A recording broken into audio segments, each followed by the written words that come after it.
Hello, my name is Jeff Worley, and I'm an attorney at Gibble, Crable, and Hess in Lancaster County, Pennsylvania. Today we're going to be talking about considerations for individuals following a natural disaster. About 30 years ago, I returned to my home following Hurricane Andrew to find the roof was partially tore off. Our beautiful royal palm trees were laying across the road. Our shed was in the neighbor's tree. So I might have some idea of what you're experiencing right now and some of the questions you might have. Keep in mind that each state's laws are going to be different and each circumstance is going to be different. So this isn't intended to be legal advice. More, it's just to be an overview of things you might want to consider. This is going to cover insurance, employee matters, leases, and a few other things as we go through this today. The first thing you're going to want to keep in mind is when you return home, the first thing you're going to want to do is take pictures.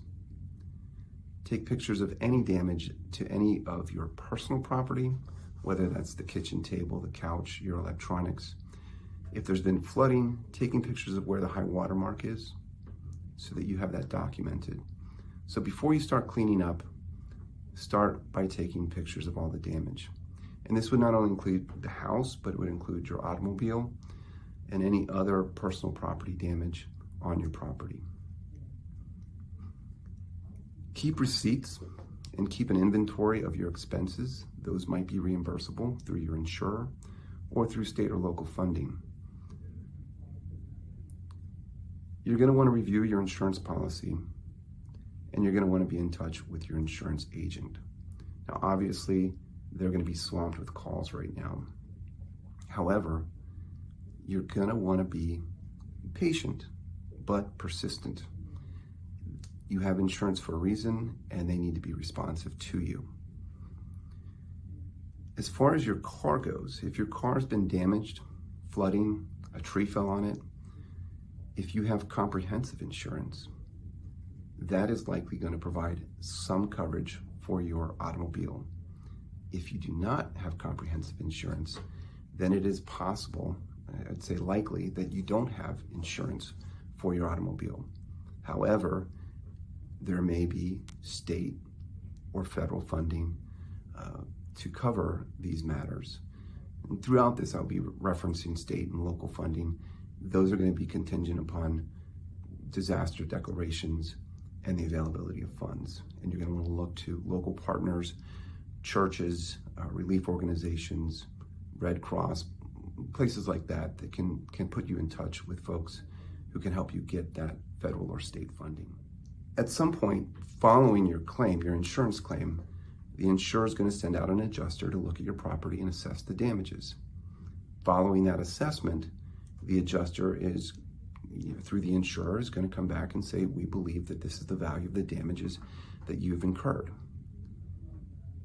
If you dispute that, if you think it's too low, talk with the adjuster and explain your position. That may be enough to get an adjustment as to what the insurer is offering.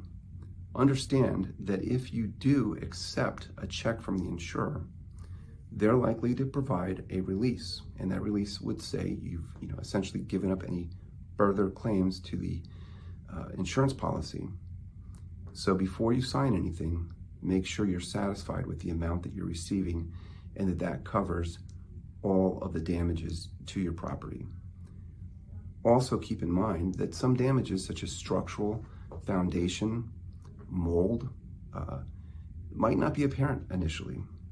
And so it may be a good idea to get a third party out there to inspect the property for additional damages that you might not see, that the adjuster might not have seen, or that the adjuster simply overlooked. But before you sign anything, make sure you are satisfied with the amount that the insurer is providing you. When you're going to seek to have your property repaired, be wary of the contractors you're dealing with. One of the places you probably want to start is with your insurer. Do they have contractors that they're recommending? We know that disasters bring out the best in people, and unfortunately they bring out the worst, and there'll be some unscrupulous contractors who will show up from out of state. So you want to be sure, is the contractor licensed, insured? Are they properly registered with the state? Are they asking you for a $1,000 deposit to go get supplies and they might not come back? So try and do your research. Look on the internet. Who is this contractor? Are there reviews? If it's a contractor who's out of state, keep in mind they may leave. Your roof may start to leak in a month from now and you won't really have any recourse. Looking over any contracts you're signing again with contractors to ensure that they are going to be doing the work that they said they'll do and that you have proper recourse in the event that there's a dispute.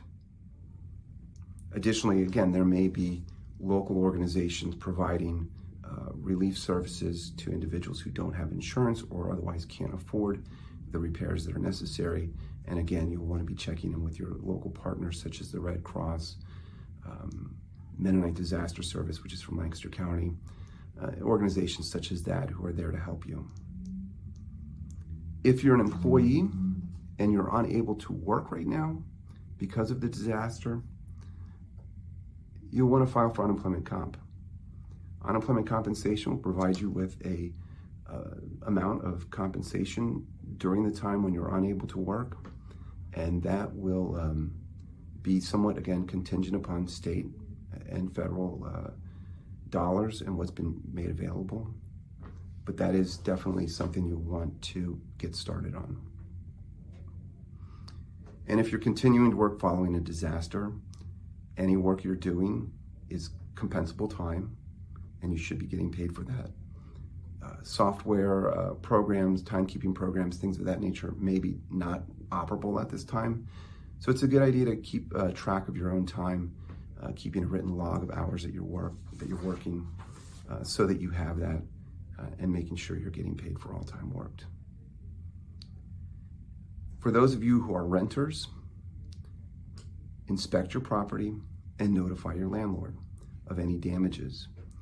And then look to your lease. What does your lease say about damages, condemnation? What if the property is uninhabitable? A lot of leases will have a provision that provides for rent abatement. And that provision says that in the event the property is damaged, the landlord will allow you, the tenant, to suspend paying rent or pay only a portion of the rent that is due because of the damage. And in certain circumstances, of course, the property is uninhabitable, and that would result in a termination of the lease. However, the lease is not terminated until there is formal recognition of the termination. And therefore, just because a hurricane has damaged your house to the extent that it's unlivable, rent is still due until the lease is terminated. And that's important to keep in mind, that even though you might not be able to live there, you don't want to simply just walk away from this. You want to be in communication with your landlord, and doing that communication in writing is going to be important, so you have documentation of your inability to utilize the property at that time. If you are unable to pay rent, but you're still able to live at the property, first talk with your landlord to see if there's a possible way to address the situation, so that you can continue to live there and defer rent payments. And again, there may be state, local, and federal dollars available for renters assistance. Another consideration for renters is whether or not you have renters insurance. If you do not have renters insurance, unfortunately, the landlord is most likely not responsible for the loss of any personal items. Again, there may be state and federal funds available for that. If you do have renters insurance, again, contact your agent, take the pictures, and make your claim. Also keep in mind that while your world has been turned upside down, the outside world continues to move on.